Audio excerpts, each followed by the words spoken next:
ठीक है, तो आज हम लोग जो है फिजिकल केमिस्ट्री का 12th क्लास के फिजिकल केमिस्ट्री का बहुत ही इंपॉर्टेंट चैप्टर जिसका नाम है केमिकल काइनेटिक्स, वो हम लोग शुरू करने जा रहे हैं। देखिए फिजिकल केमिस्ट्री में टोटल 12th क्लास में 5 चैप्टर्स हैं, उसमें से ये बहुत ही इंपॉर्टेंट चैप्टर है, प्लस ये जो है कंसेप्चुअल चैप्टर है, मतलब बहुत सारी चीज़ें इसमें समझने के लिए है। ठीक है, तो यही हम लोग आज शुरू करने जा रहे हैं। चैप्टर का नाम है केमिकल काइनेटिक्स।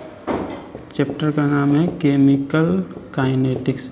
सबसे पहले आप ये समझिए कि केमिकल काइनेटिक्स का मतलब क्या होता है। ठीक है, मतलब ये चैप्टर में आखिर उनको पढ़ना क्या है। देखो ये चैप्टर जो है ये बेसिकली 2 वर्ड से मिलकर बना हुआ है, देख सकता है, केमिकल और काइनेटिक्स। केमिकल मतलब हम मान सकते हैं केमिकल रिएक्शन, और काइनेटिक्स मतलब होता है, ये शब्द बना है काइनेसिस शब्द से। काइनेसिस मतलब हम मान सकते हैं कि rate.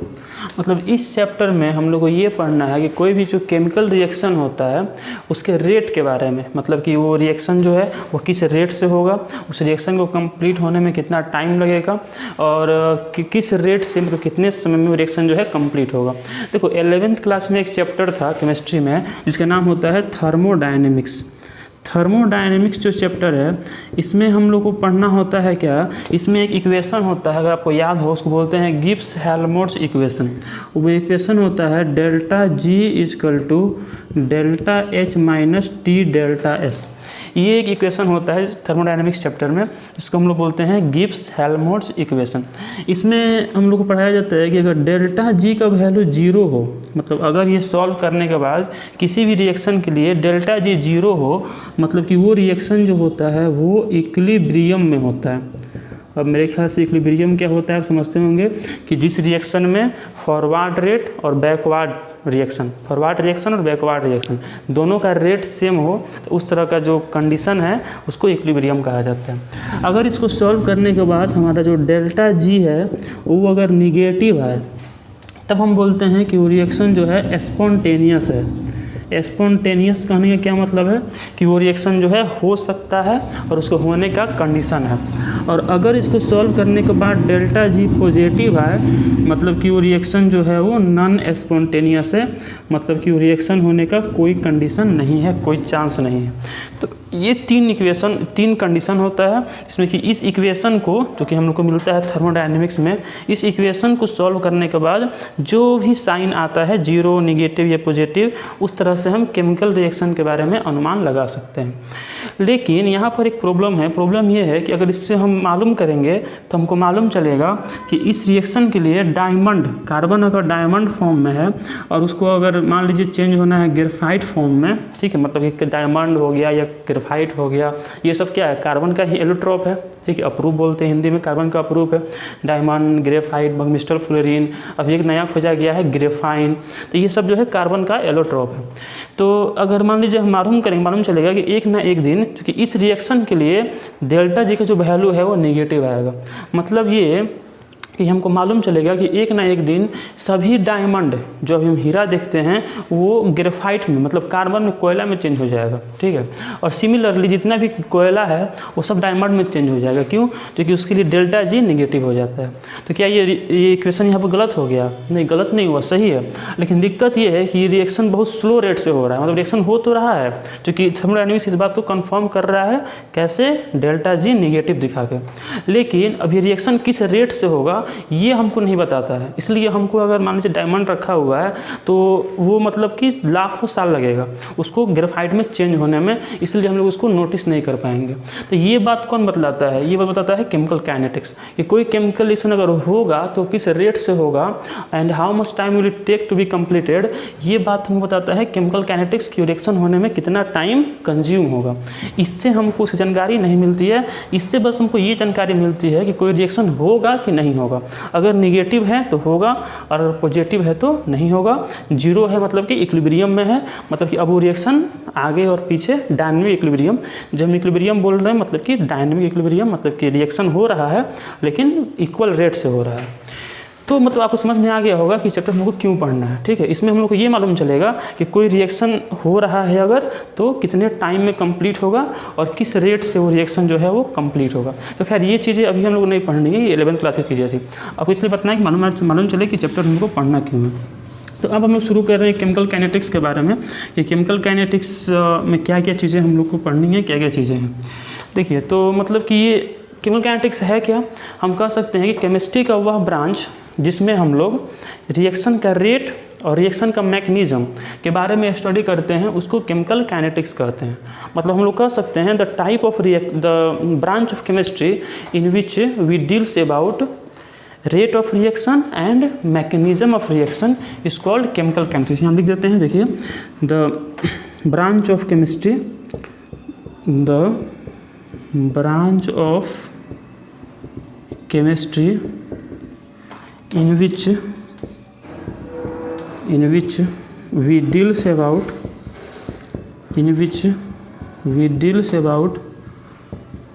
rate of reaction, in which we deals about rate of reaction and its mechanism is called chemical kinetics. Then chemical kinetics जो है वो केमिस्ट्री का एक ब्रांच है जहाँ पर हम लोग रिएक्शन का रेट और रिएक्शन का मैकेनिज्म, मतलब रिएक्शन किस मैकेनिज्म से कंप्लीट होगा उसके बारे में स्टडी करते हैं। उसे ही क्या कहा जाता है? केमिकल काइनेटिक्स कहा जाता है। तो बेसिकली आपको समझ में आ गया होगा कि इस चैप्टर में हम लोग को रिएक्शन के रेट के बारे में पढ़ना है। ठीक है, कि रिएक्शन जो है वो किस रेट से होगा और कितने टाइम में रिएक्शन जो है वो कंप्लीट होगा। तो चलिए इसमें शुरू करते हैं। सबसे शुरुआत में बात हम ये करेंगे, क्योंकि हमको इसमें रिएक्शन के रेट के बारे में ही पढ़ना है, इसलिए आपको पता होना चाहिए कि रेट के आधार पर रिएक्शन कितने टाइप के होते हैं। देखिए, रेट के आधार पर, ठीक है, मतलब किस रिएक्शन कितने रेट से कंप्लीट होगा, उस रेट के आधार पर रिएक्शन जो है वो 3 टाइप का होता है। तो हम कह सकते हैं there are 3 types of reaction, there are 3 types of reaction on the basis of rate। मतलब रेट के आधार पर रिएक्शन जो है वो कितने टाइप का होता है? 3 टाइप का होता है। 3 टाइप कौन कौन से होते हैं? देखिए, पहला होता है हमारे पास जिसको बोलते हैं इंस्टेंटेनियस रिएक्शन। क्या बोलते हैं इसको? इंस्टेंटेनियस रिएक्शन बोलते हैं। दूसरा जो रिएक्शन होता है हमारे पास उसको बोला जाता है slow reaction, slow reaction. Third जो रिएक्शन होता है उसको कहा जाता है मॉडरेट रिएक्शन। थर्ड जो रिएक्शन होता है उसको कहा जाता है मॉडरेट रिएक्शन। तो ये 3 तरह का हमारे पास रिएक्शन होता है on the basis of rate. ठीक है, रिएक्शन के रेट के आधार पर हमारे पास रिएक्शन कितने टाइप के होते हैं? 3 टाइप के। पहला कौन है? Instantaneous reaction. देखिए, नाम से ही लग रहा है इंस्टेंटेनियस, या इसको हम लोग फास्ट रिएक्शन भी कह सकते हैं, मतलब कि फास्ट रिएक्शन। फास्ट रिएक्शन कौन रिएक्शंस हैं? तो जो रिएक्शन बहुत ही जल्दी हो जाता है, ठीक है, वैसे रिएक्शंस जो कि सेकेंड के मिलियंथ पार्ट में या बिलियंथ पार्ट में कंप्लीट हो जाता है, जिसको होने में बहुत ज़्यादा टाइम नहीं लगता है, जो मतलब कि बहुत कम समय में एकदम इंस्टेंटली कंप्लीट हो जाता है, उस तरह का रिएक्शन क्या कहलाता है? इंस्टेंटेनियस रिएक्शन कहलाता है। जैसे कि इसका अगर हम एग्जांपल देखें तो इसका एग्जांपल हो जाएगा ऑल द आयनिक रिएक्शंस। जितने भी हमारे पास आयनिक रिएक्शंस होते हैं, आयनिक रिएक्शंस, वो सभी कैसे होते हैं? इंस्टेंटेनियस रिएक्शन होते हैं। जो भी मतलब कि आयनिक रिएक्शन है, ठीक है, जिसमें भी आयंस इन्वॉल्व होते हैं उन रिएक्शंस को आयनिक रिएक्शंस कहेंगे। और जितने भी आयनिक रिएक्शंस हैं वो सभी रिएक्शंस कैसे हैं? इंस्टेंटेनियस रिएक्शंस हैं। इसके एग्जांपल अगर देखना चाहें तो आप लिख सकते हैं, जैसे एग्जांपल इसका अगर हो जाएगा Zn + CuSO4, तो यहाँ हमारा बनेगा ZnSO4 + Cu। तो ये एक आयनिक रिएक्शन हुआ। क्यों? चूँकि इसमें आयन इन्वॉल्व हो रहा है।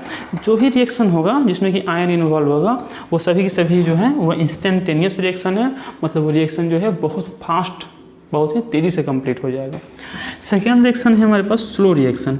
स्लो रिएक्शन वो रिएक्शन है जो कि बहुत स्लोली होते हैं, जिनको होने में कुछ महीना, कुछ साल या फिर लाखों साल लग जाएं। जैसे कि आपको हम बताएं वो शुरू में, ये डायमंड से जो है ग्रेफाइट बनना, तो वो जो रिएक्शन है वो होने में लाखों साल लग जाएंगे, तो उनको क्या बोलेंगे? Slow reaction. वैसे ही इसका और एग्जांपल देखा जाए तो रस्टिंग ऑफ आयरन, लोहा में जंग लगना, लोहा में जो जंग लगता है वो लगने में जो है कुछ महीने लग जाते हैं, तब जंग लगता है, तो वो भी क्या हुआ, एक स्लो रिएक्शन हुआ।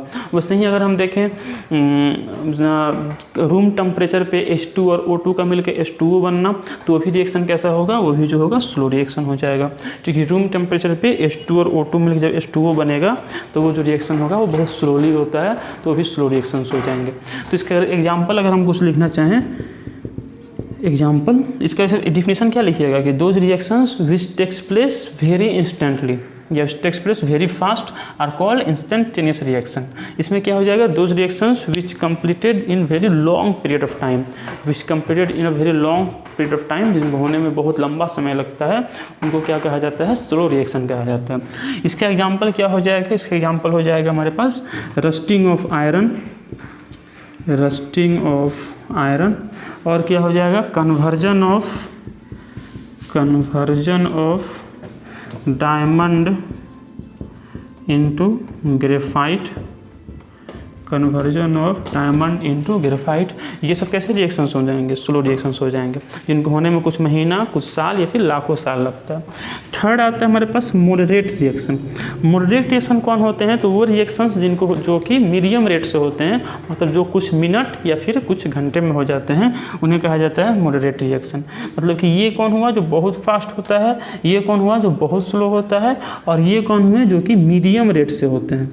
Those reactions which takes place through the medium rate, बहुत मीडियम रेट से होते हैं, कुछ मिनट में होते हैं, उन्हें कहा जाता है मॉडरेट रिएक्शन। इसका अगर एग्जाम्पल देखा जाए तो ये हो जाएगा हमारे पास inversion of cane sugar, inversion of cane sugar. Cane sugar क्या होता है, तो जो शुगर हम घर में यूज़ करते हैं सुक्रोज बोलते हैं उसको, फार्मूला होता है इसका C12H22O11। तो जब हम इस शुगर को C12H22O11 को H2O में मतलब पानी में मिलाते हैं, तब ये ब्रेक हो जाता है और ये बनता है C6H12O6 प्लस C6H12O6। इसको हम हाइड्रोलाइसिस भी बोल सकते हैं, क्योंकि इसको हम पानी मिला रहे हैं। किसी चीज़ को अगर पानी मिलाया जाता है तो उसको हाइड्रोलाइसिस होना कहा जाता है। लेकिन इसके लिए एक स्पेशल नाम है इन्वर्जन। इन्वर्जन क्यों है, क्योंकि ये हमारे पास क्या है, शुगर, या सिंपली बोल सकते हैं इसको सुक्रोज, ठीक है, केन शुगर को सुक्रोज भी कहा जाता है। और यहाँ हमारे पास क्या बन रहा है, ग्लूकोज बन रहा है, ग्लूकोज, और ये बन रहा है फ्रक्टोज, ठीक है। तो अभी खैर आपको ये नहीं पढ़ना, आपको लास्ट में एक चैप्टर है बायोमोलिक्यूल्स, वहाँ पढ़ाया जाएगा कि फ्रुक्टोज के लिए साइन माइनस यूज़ किया जाता है और ग्लूकोज के लिए साइन प्लस यूज़ किया जाता है, ठीक है। अभी लेकिन केवल याद रखिए कि फ्रुक्टोज के लिए माइनस साइन, ग्लूकोज के लिए प्लस साइन क्यों होता है, क्यों लिखा गया, ये मालूम चलेगा बायोमोलिक्यूल्स चैप्टर में। तो यहाँ पर खैर एक प्लस आ रहा है, एक माइनस आ रहा है, मतलब इन्वर्स आ रहा है, उल्टा साइन आ रहा है, इसलिए से बोलते हैं इन्वर्जन ऑफ केन शुगर। तो ये रिएक्शन जो है ये कुछ मिनटों में होता है, इसलिए इसको हम क्या बोलेंगे, मॉडरेट रिएक्शन बोलेंगे। अभी तक हम लोग पढ़े कि केमिकल काइनेटिक्स क्या है, तो केमिस्ट्री का वह ब्रांच जहाँ पर हम लोग रिएक्शन का रेट और रिएक्शन के मैकेनिज्म के बारे में स्टडी करते हैं, उसे क्या कहते हैं, केमिकल काइनेटिक्स। उसके बाद हम लोग पढ़े कि रेट के बेसिस पर रिएक्शन कितने टाइप के होते हैं, तो 3 टाइप के होते हैं। कौन कौन, इंस्टेंटेनियस रिएक्शन, स्लो रिएक्शन और मॉडरेट रिएक्शन। इंस्टेंटेनियस रिएक्शन क्या है, तो जो रिएक्शन बहुत ही फास्ट हो जाता है, 1 सेकेंड के मिलियंथ पार्ट में हो जाता है, उसको बोलेंगे इंस्टेंटेनियस रिएक्शन। एग्जाम्पल क्या हो जाएगा, all the ionic reactions. Second कौन है, स्लो रिएक्शन। जो रिएक्शन जो है वो कुछ साल या फिर कुछ लाख सालों में हो, मतलब बहुत टाइम लगे उसको कंप्लीट होने में, उसको बोलेंगे स्लो रिएक्शन। एग्जांपल हो जाएगा rusting of iron, conversion of diamond into graphite etcetera. Moderate reaction क्या है, जो मीडियम रेट से हो, जैसे कि इन्वर्जन ऑफ केन शुगर। अब देखिए हम लोग को इनके और इनके बारे में नहीं पढ़ना है, हम लोग को केवल पढ़ना है मॉडरेट रिएक्शन के बारे में। आपको मैं इसलिए बताएं कि एग्जाम में आ सकता है, लेकिन हम लोग इस बारे में पढ़ना नहीं है, क्योंकि हम लोग इस चैप्टर में पढ़ना है रिएक्शन के रेट के बारे में। और रिएक्शन का रेट हम लोग केवल इसमें निकाल सकते हैं, इसमें और इसमें नहीं निकाल सकते हैं, क्योंकि ये तो बहुत फास्ट हो जाता है और ये बहुत स्लो होता है, इसलिए इन दोनों केस में हम लोग रिएक्शन का रेट जो है फाइंड नहीं कर सकते हैं। हम लोग केवल मॉडरेट रिएक्शन के केस में ही रिएक्शन का रेट फाइंड कर सकते हैं।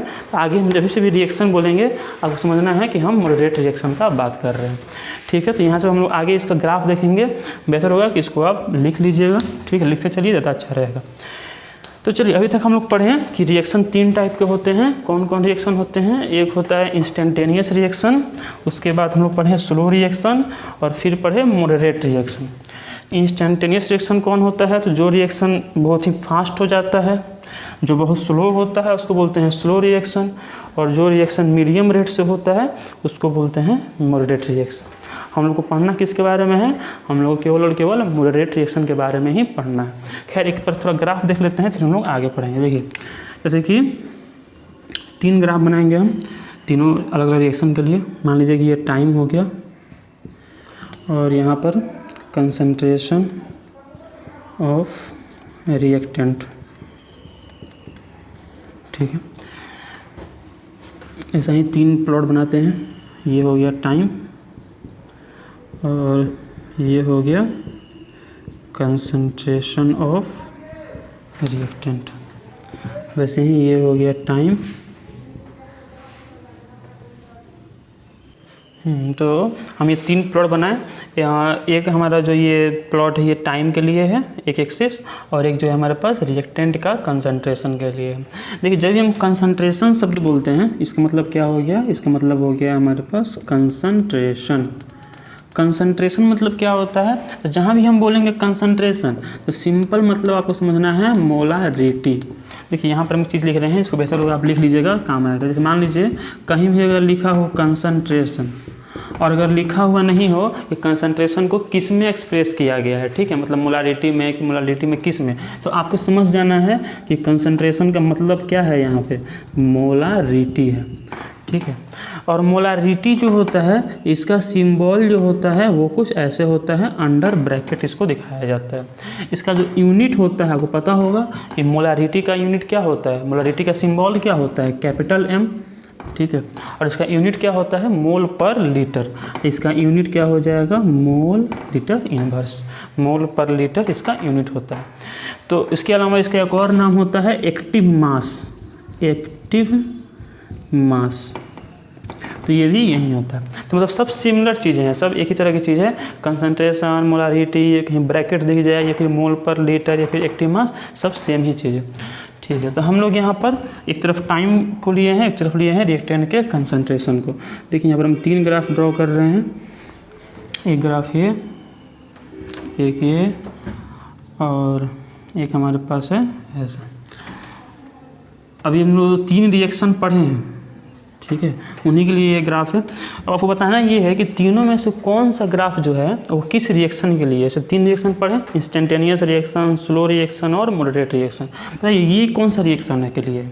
इसमें देखिए टाइम बढ़ने के साथ साथ रिएक्टेंट का कंसंट्रेशन, कोई भी रिएक्शन होता है तो क्या होता है, मान लो कोई रिएक्शन है, रिएक्टेंट है R, अब प्रोडक्ट है P, तो रिएक्शन होने के साथ साथ क्या होता है, रिएक्टेंट घटते जाता है, अब प्रोडक्ट क्या होते जाता है, बढ़ते जाता है। देखो जब रिएक्शन शुरू होता है उस समय प्रोडक्ट तो नहीं होता है, उस समय केवल कौन होता है, रिएक्टेंट होता है।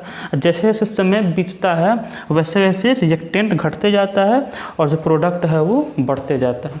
तो खैर देखिए तीनों में रिएक्टेंट, तीनों में नहीं, इन दोनों में रिएक्टेंट घट रहा है, इसमें से नहीं घट रहा है, इसमें से लगभग मतलब कि सेम रिएक्टेंट है। देखो ना रिएक्टेंट यहाँ पर है और टाइम के साथ रिएक्टेंट जो है कंसंट्रेशन जो है वो कांस्टेंट रहा है। तो खैर अगर हम इसमें बात करें, इसमें भी क्या हो रहा है, टाइम होने के साथ साथ जो है रिएक्टेंट क्या हो रहा है, घट रहा है, इसमें भी घट रहा है, ठीक है। तो इसको और स्टेपली बनाने की ज़रूरत है, इसको थोड़ा सा सीधा बनाइए, ठीक है, ऐसे सीधा। तो इसमें भी घट रहा है और इसमें भी घट रहा है, लेकिन इन दोनों में से देखा जाएगा तो ज़्यादा तेज़ी से किस में घट रहा है, इसमें कि इसमें, दिख सकता है इसमें, जो इसमें ग्राफ ज़्यादा स्टिपली है, स्लोप ज़्यादा स्टीप है इसमें। तो ठीक है, तो ये जो ग्राफ है हमारे पास, ये ग्राफ हो गया इंस्टेंटेनियस रिएक्शन के लिए। जब भी हम पढ़े हैं इंस्टेंटेनियस रिएक्शन उसके लिए ये ग्राफ हो गया। ये जो ग्राफ हो गया ये हो गया हमारे पास स्लो रिएक्शन के लिए, स्लो रिएक्शन के लिए ये ग्राफ हो गया। और ये जो ग्राफ है ये हो गया हमारे पास मॉडरेट रिएक्शन के लिए। तो ये तीनों रिएक्शन का ग्राफ हो गया। इसमें देखिए टाइम के साथ साथ रिएक्टेंट धीरे धीरे घट रहा है, इसमें बिल्कुल नहीं घट रहा है। हमको डायमंड जो है वो क्या ग्रेफाइट में चेंज होते हुए दिखता है, नहीं दिखता है, क्योंकि इतना धीमे धीमे हो रहा है कि वो अननोटिस्ड रहता है। तो ये जो है इसमें हम लोग दिखता ही नहीं है, इसमें बहुत तेज़ी से घट जाता है। तो खैर ये हमारे पास ग्राफ हुआ, इसको आप नोट कर लेंगे, फिर हम लोग आगे अब पढ़ेंगे रिएक्शन के रेट के बारे में, ठीक है। चलिए इसको नोट करते चलिए, तभी इसका अच्छे से नोट्स बनेगा, बाद में रिवाइज करने में आसानी रहेगा। तो देखिए, तो अभी तो हम लोग रिएक्शन के तीनों रेट, जो रिएक्शन के जो तीनों टाइप होते हैं उनके बारे में पढ़ चुके हैं।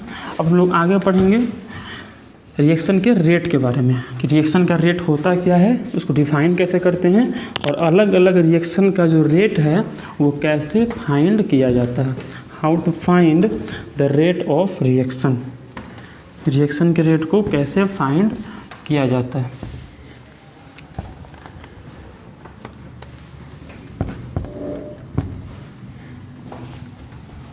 ठीक है, देखिए, तो अब हम लोग पढ़ेंगे रेट ऑफ रिएक्शन।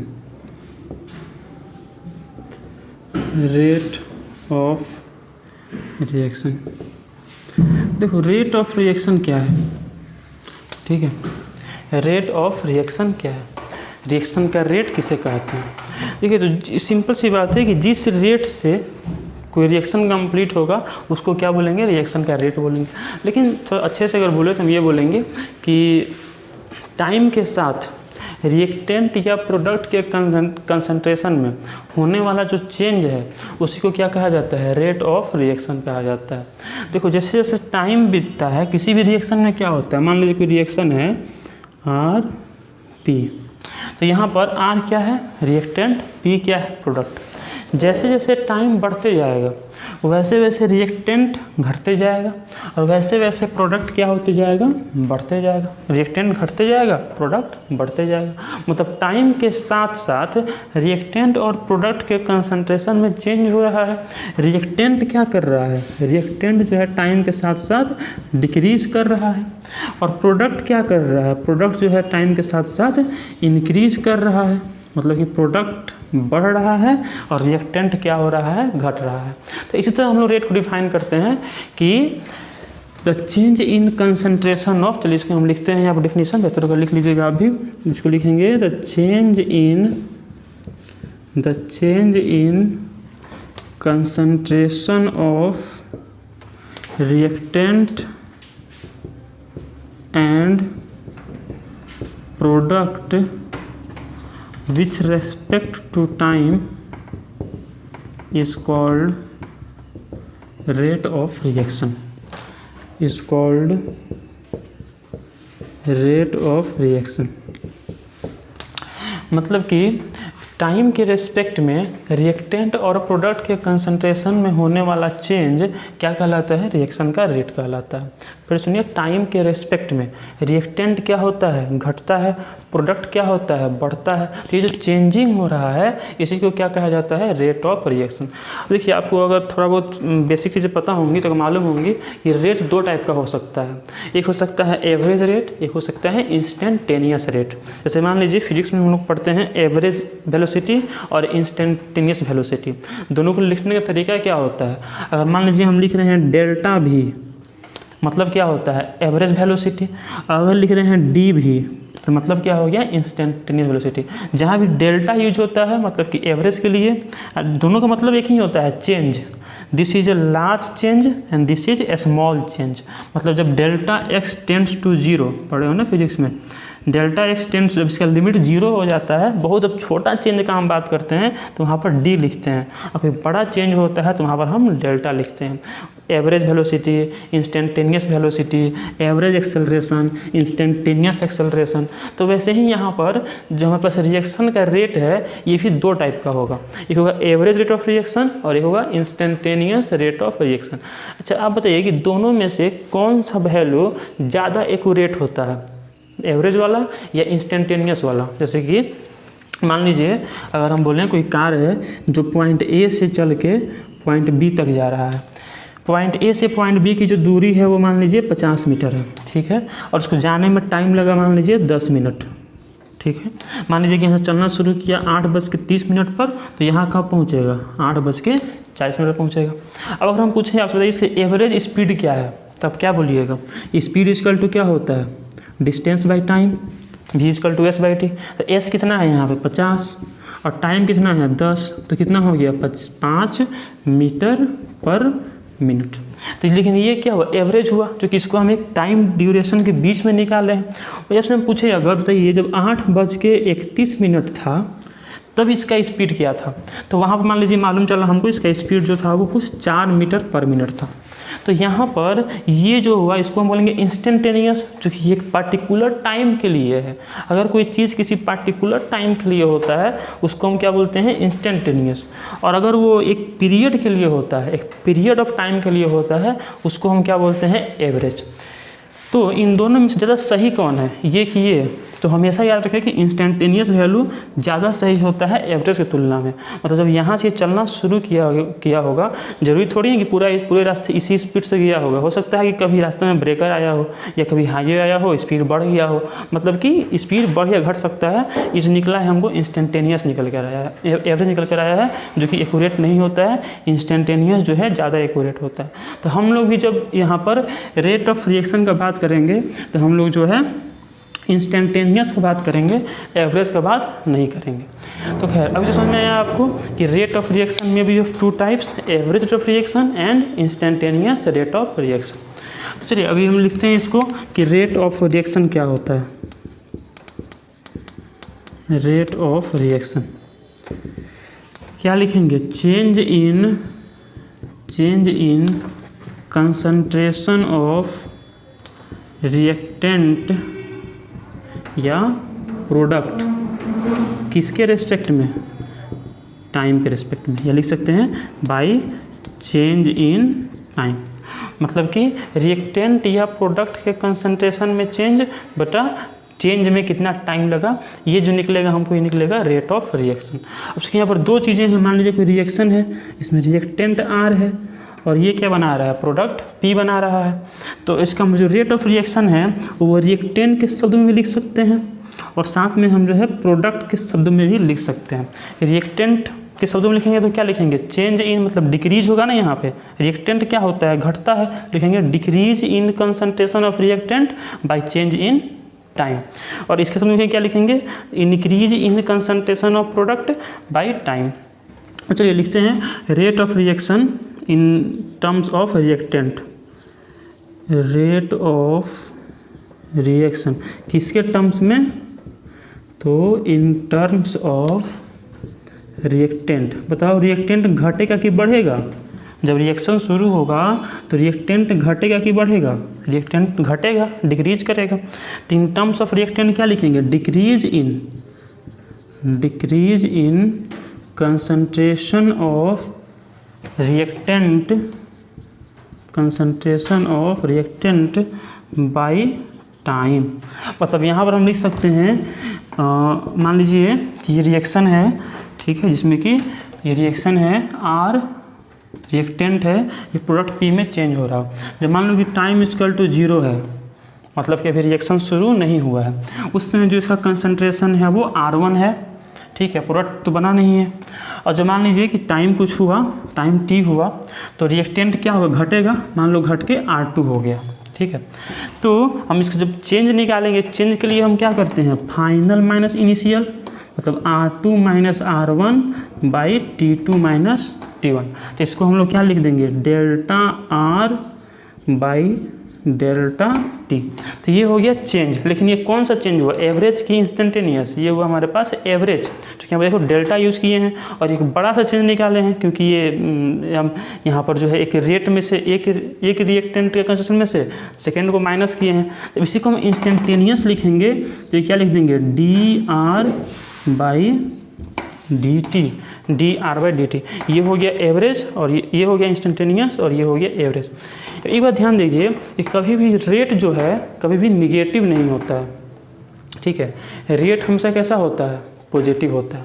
अब यहाँ पर जब हम R2 में से R1 को माइनस करेंगे तो ये साइन प्लस आएगा कि माइनस आएगा, माइनस आएगा। क्यों, क्योंकि R1 और R2 में से कौन बड़ा है, R1 की R2, R1 बड़ा है, क्योंकि R1 जो है इनिशियल कंसंट्रेशन है ज़्यादा था, R2 कम था, तो ये साइन कैसा आएगा, निगेटिव। इसलिए यहाँ पर हम लोग क्या करते हैं, माइनस का साइन दे देते हैं, क्योंकि जो चेंज होने के बाद जो माइनस आएगा तो माइनस माइनस क्या हो जाएगा, प्लस हो जाएगा, और रेट किस में आएगा, रेट जो है वो पॉजिटिव में आएगा। तो ये तो हो गया रिएक्टेंट के शब्दों में।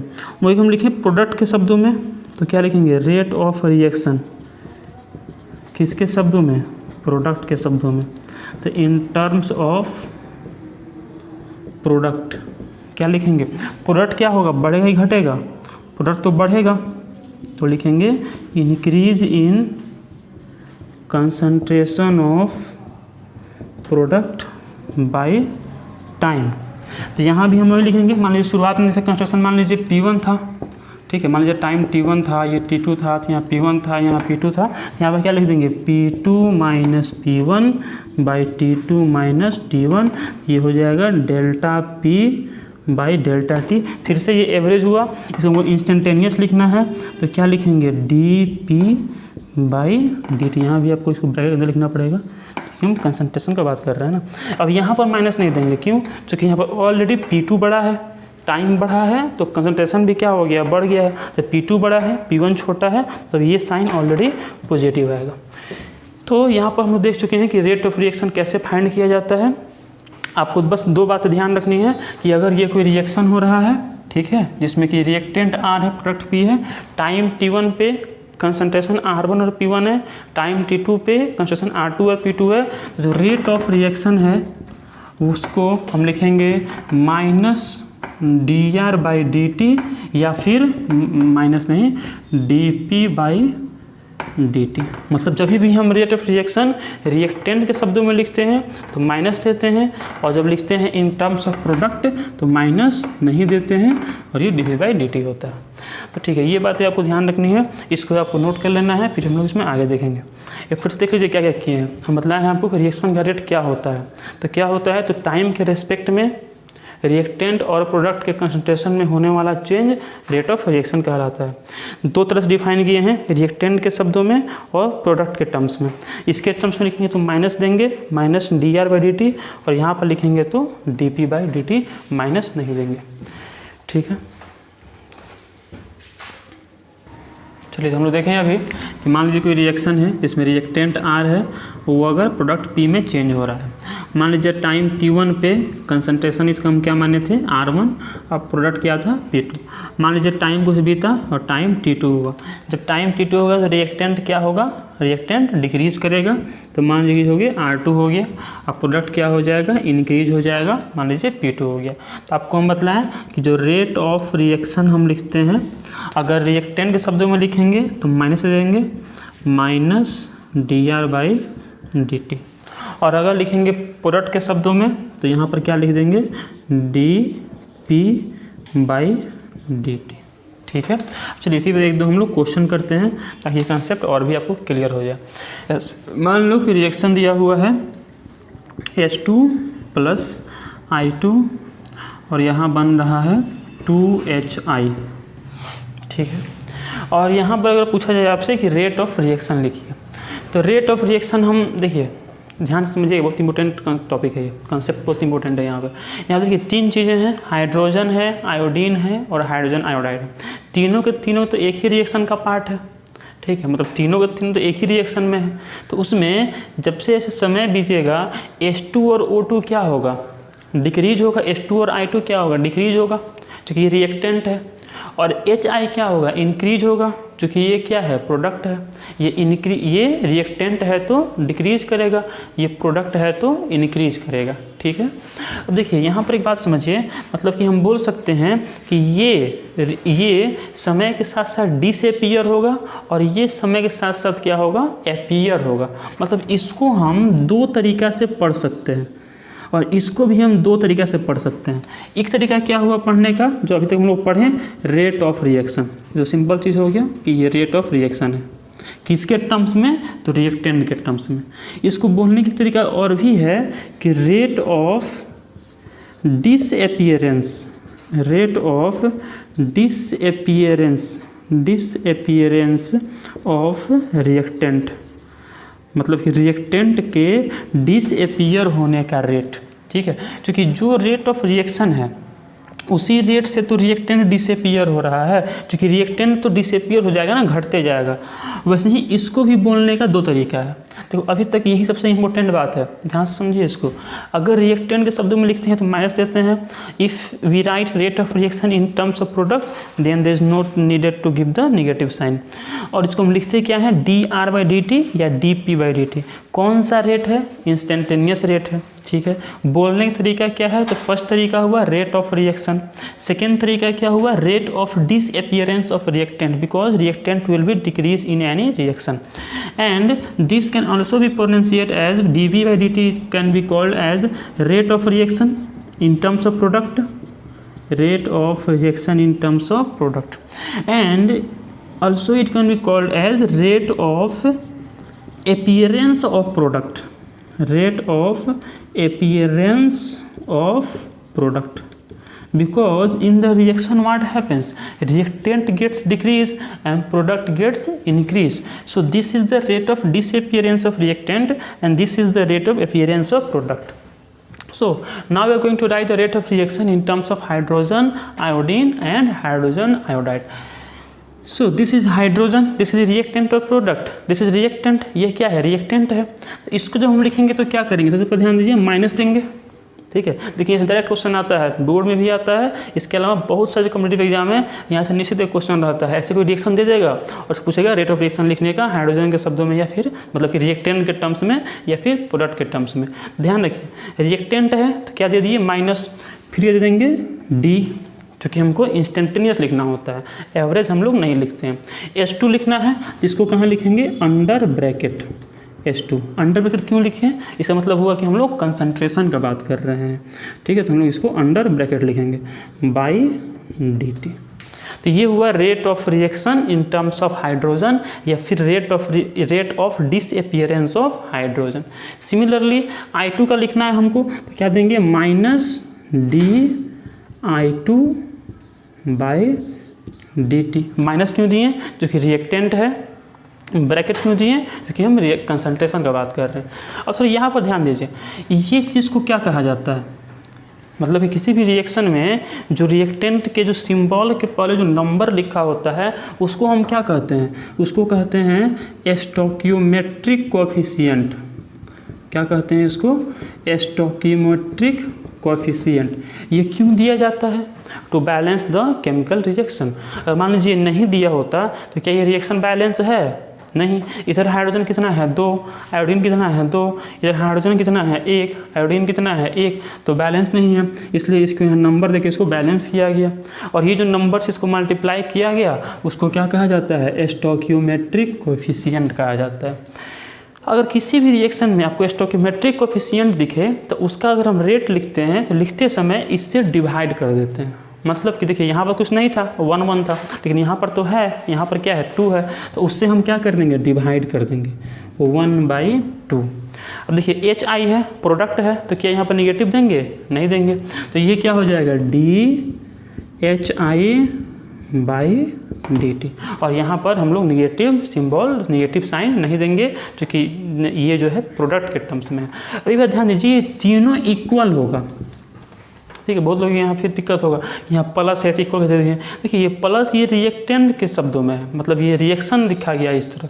जब हम रेट की बात करेंगे तो जिस रेट से ये डिसअपियर हो रहा है उसी रेट से तो ये भी डिसअपियर हो रहा है, जो कि तीनों के तीनों एक ही रिएक्शन के ना पार्ट हैं। तो जिस रेट से ये डिसअपियर हो रहा है उसी रेट से ये डिसअपियर हो रहा है और उसी रेट से ये अपीयर हो रहा है। तो ये this is rate of disappearance of hydrogen, this is rate of disappearance of iodine and this is rate of appearance of hydrogen iodide. चलो एक हम देते हैं, बेहतर होगा कि उसको खुद बनाइएगा। मान लीजिए दिया हुआ है अभी रिएक्शन है N2 प्लस H2 और यहाँ दिया हुआ है NH3।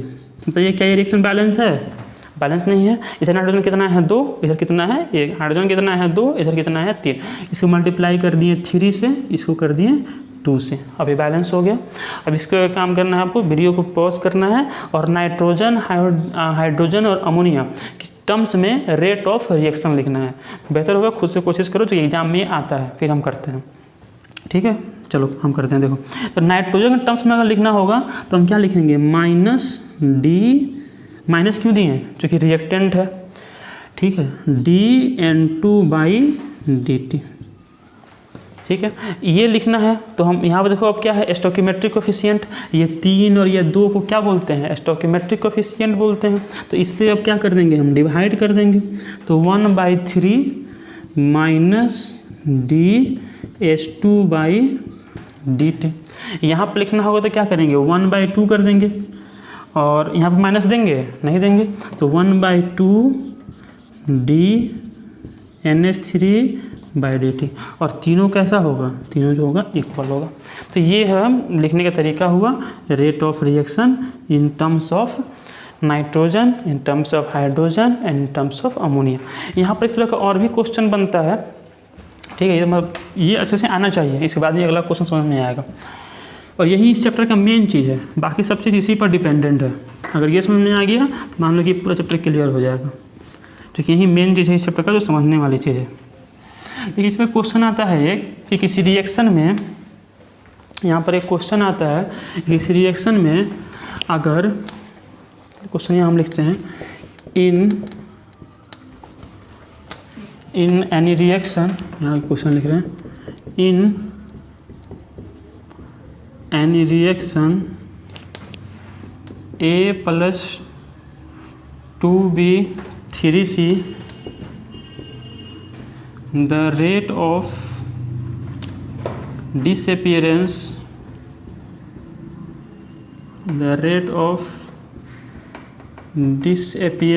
of A is 2 × 10⁻⁻² mole per liter per second, then find the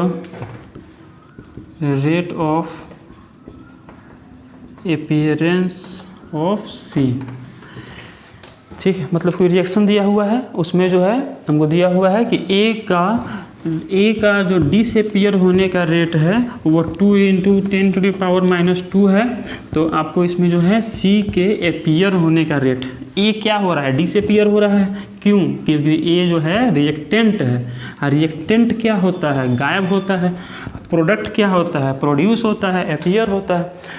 तो देखिए सबसे पहले समझिए कि रेट ऑफ रिएक्शन का यूनिट क्या होता है, एक चीज़ रह गया, रेट ऑफ रिएक्शन का यूनिट। देखिए रेट ऑफ रिएक्शन होता है क्या है, कंसंट्रेशन बाय टाइम, वही तो होता है, अभी तो लिखे थे ना, concentration of reactant by time. Concentration मतलब क्या होता है, मोलारिटी, मोलारिटी का यूनिट क्या होता है, मोल पर लीटर, और टाइम का क्या होता है, सेकेंड, ऊपर जाएगा तो क्या हो जाएगा, मोल पर लीटर पर सेकेंड। तो याद रखिए कि रेट ऑफ रिएक्शन का यूनिट क्या होता है, मोल per litre per second. Exam में आता है या ऑब्जेक्टिव में कि रेट ऑफ रिएक्शन का यूनिट क्या होता है, लिख लीजिएगा मोल per litre per second, mole litre inverse second inverse. तो चलिए क्वेश्चन बनाते हैं। ये क्वेश्चन में क्या कह रहा है, पहले खुद से बनाने की कोशिश कीजिए, वीडियो को पॉज करके खुद से बनाइए क्वेश्चन को, फिर हम बनाते हैं। देखिए क्वेश्चन में क्या कह रहा है कि A+2B3C कोई रिएक्शन है। सबसे पहले हम क्या करते हैं कि तीनों का रेट ऑफ रिएक्शन जो है लिख देते हैं, मतलब तीनों के टर्म्स में। तो यहाँ पर क्या हो जाएगा, -dA/dt, यहाँ पर क्या हो जाएगा 1/2 -dB/dt, और यहाँ पर क्या हो जाएगा 1/3 dC/dt। इसमें क्या दिया हुआ है, रेट ऑफ डिसअपीयरेंस ऑफ ए, मतलब ये दिया हुआ है, यही तो है। बोलते हैं ना, पढ़ने का इसका दो तरीका होता है, या तो इसको बोलेंगे rate of reaction of in terms of A, rate of reaction in terms of B, rate of reaction in terms of C, या फिर बोलेंगे rate of disappearance of A, this is rate of disappearance of B, and this is rate of appearance of C. तो हमको इसमें ये दिया हुआ है, और क्या पूछ रहा है, रेट ऑफ अपीयरेंस ऑफ सी, मतलब ये पूछ रहा है। अब देखो ये तीनों तो इक्वल है, मतलब जो रेट ये है वही रेट ये, जो तीनों सेम रिएक्शन के पार्ट हैं। और ध्यान रखिए सेम रिएक्शन में जो भी रिएक्टेंट है उन सबका रेट ऑफ रिएक्शन सेम होगा, क्योंकि रिएक्शन तो सेम ही हो रहा है ना, तीनों के साथ सेम रिएक्शन हो रहा है। तो इन दोनों को अब देखो जिसका यूज होता है उसको हम लिख देते हैं सामने सामने। तो यहाँ पर क्या हो जाएगा -dA/dt, इसका कोई यूज नहीं है, ना ही ये दिया है ना ये पूछ रहा है, ये दिया है और ये पूछ रहा है, तो इसको पहले लिख दिए इक्वल टू 1/3 dC/dt। क्या दिया हुआ है, ये दिया हुआ है, कितना दिया हुआ है, तो यहाँ पर माइनस होगा, जब भी यहाँ पर अगर डिसअपीयरेंस रहेगा तो माइनस रहेगा, यहाँ पे तो में माइनस प्लस होगा, तो खैर ये माइनस रहेगा, आपको दिक्कत नहीं करना। तो ये दिया हुआ है, कितना दिया हुआ है, माइनस, ये दिया हुआ है कितना, -2 × 10⁻⁻² mole per litre per second equal to 1/3 dc/dt। अब हमको यही तो निकालना है, तो देखो ये डिवाइड में है, यहाँ जाएगा तो क्या हो जाएगा, मल्टीप्लाई में हो जाएगा, तो ये माइनस माइनस प्लस हो गया, 3 से मल्टीप्लाई होगा तो कितना हो जाएगा 6, 3 यहाँ आएगा तो 3 2 6 into 10⁻⁻² mole per litre per second equal to dc/dt। ये इसमें सही आंसर है इसका। किए क्या, पहचानना है पहले कि रिएक्शन में दिया क्या हुआ है और क्या पूछ रहा है। जो दिया है और जो पूछ रहा है उसको हम सामने सामने लिख देंगे और फिर इसको जो है इजीली जो है सॉल्व कर लेंगे। तो इसमें क्या क्वेश्चन आया था एक बार बोर्ड में, ठीक है, CBSE में आया हुआ क्वेश्चन है एक, बिहार में भी आ सकता है। एक ऐसे ही रिएक्शन दे दिया था, इसको खुद से बनाइएगा। इन रिएक्शन N2 + 3H2 2NH3 ऐसा रिएक्शन दिया हुआ था। जैसा rate of disappearance of hydrogen, ये क्वेश्चन NCERT में भी है, वहाँ से देख सकते हैं इसको। Rate of disappearance of hydrogen is -0.2 into 10⁻⁻² mole per litre per second, then find of rate of appearance of ammonia. ये क्वेश्चन NCERT में भी है, प्लस ये क्वेश्चन बोर्ड में CBSE बोर्ड में 2 बार पूछ चुका है। तो इसको आप खुद से बनाइए, सेम तरीके से बनेगा, और नहीं बनते हुए देख लीजिएगा, हो जाएगा। ठीक है, तो यहाँ पे टॉपिक खत्म होता है। नेक्स्ट टॉपिक हम लोग का जो होगा वो इसी में आगे हम लोग पढ़ेंगे ऑर्डर ऑफ रिएक्शन। इसी के आधार पर law of mass action, order of reaction बहुत इंपॉर्टेंट टॉपिक वो भी है, वो लोग पढ़ेंगे नेक्स्ट वीडियो में। चलिए ठीक है, थैंक यू।